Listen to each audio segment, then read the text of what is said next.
بسم اللہ الرحمن الرحیم۔ محترم میرے پیارے دوستوں، آج ہم آپ حضرات کو قربانی کے جانوروں کے بعض اوصاف اور عیوب اور ان کی شرعی احکام کیا کیا ہیں اس بارے میں بتائیں گے۔ آپ حضرات جب جانور خریدنے کے لیے منڈی یا بازار کو جائیں تو سب سے پہلے اللہ تعالیٰ سے دعا کرتے ہوئے جائیں کہ یا اللہ، میں جانور لینے جا رہا ہوں، ایسا جانور لینے کی توفیق دے جو تجھے پسند ہو، اور اس بات کی بھی دعا کرتے ہوئے جائیں کہ یا اللہ، ہر نقصان سے اور دھوکے سے میری حفاظت فرما، آمین۔ کیونکہ میرے دوستوں، بازار میں جہاں نیک لوگ بھی ہوتے ہیں، ساتھ ساتھ وہاں پر بڑے دھوکے باز لوگ بھی ہوتے ہیں جو کئی طریقوں سے آپ کو لوٹنا چاہیں گے، دھوکہ دینا چاہیں گے۔ بہرحال دوستوں، آپ بازار جانور خریدنے اس لیے نہیں جا رہے ہیں کہ ہم اس کو کاٹ کر اس کا گوشت کھائیں، بلکہ ہم اس جانور کی قربانی کرنی ہے، اور جب قربانی کے لیے جانور کو خریدیں گے تو بعض باتوں کا آپ کو خیال بھی رکھنا پڑے گا، کیونکہ جانور میں بعض عیب ایسے ہوتے ہیں کہ عیب ہوتے ہوئے بھی جانور کی قربانی کر سکتے ہیں، اور بعض عیب ایسے ہوتے ہیں جس سے جانور کی قربانی جائز نہیں ہوتی۔ ہم آپ کو ان عیوب کے بارے میں بتاتے ہیں تاکہ آپ کو دین کی صحیح جانکاری حاصل ہو۔ نمبر 1، پاؤں کے بارے میں۔ اگر جانور کے کسی پیر میں درد ہو یا زخم ہو جس سے جانور چلنے میں اس پیر کا سہارا لیتا ہو تو اس جانور کی قربانی جائز ہے، لیکن اگر ایسا لنگڑا ہو گیا ہو کہ چلتے وقت پیر زمین پر بالکل نہیں رکھ سکتا تو وہ جانور قربانی کے لیے جائز نہیں ہے، اور اگر جانور کا پیر کٹ کر کچھ حصہ جسم سے الگ ہو گیا ہے تو بھی قربانی جائز نہیں ہے۔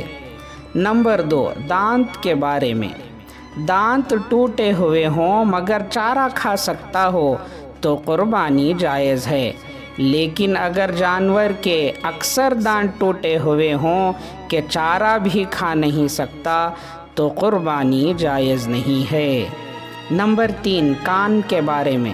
اگر کان کے 3 حصے کیے جائیں اور تیسرے حصے سے کم حصہ کٹا ہوا ہو تو جائز ہے، لیکن اگر کان کا تیسرا حصہ یا اس سے زیادہ حصہ کٹا ہوا ہو تو قربانی جائز نہیں ہے، اور اگر پیدائش سے ہی جانور کے 1 یا 2 کان نہ ہوں تب بھی قربانی جائز نہیں ہے۔ نمبر 4، سینگ۔ اگر جانور کے سینگ پیدائشی طور پر نہ ہوں یا سینگ تو ہوں مگر چھوٹے ہوں تب بھی قربانی جائز ہے، اور جانور کے سینگ ٹوٹ چکے ہوں لیکن جڑ سے نہیں اکھڑے ہوں تب بھی قربانی جائز ہے، لیکن اگر سینگ جڑ سے ٹوٹ گئے ہوں اور اندر کا گودا ختم ہو چکا ہو تو قربانی جائز نہیں ہے۔ نمبر 5، دم۔ اگر دم کے 3 حصے کیے جائیں اور تیسرے حصے سے کم حصہ کٹی ہو تو جائز ہے، لیکن اگر دم کا تیسرا حصہ یا اس سے زیادہ کٹی ہو تو قربانی جائز نہیں ہے۔ نمبر 6، رسولی۔ جانور کو رسولی ہو لیکن اس سے جانور کی صحت پر کچھ بھی اثر نہیں پڑا ہے تو قربانی جائز ہے۔ نمبر 7، تھنوں کے بارے میں۔ جانور کے تھن سے دودھ نکلتا ہو مگر کم نکلتا ہو تو قربانی جائز ہے۔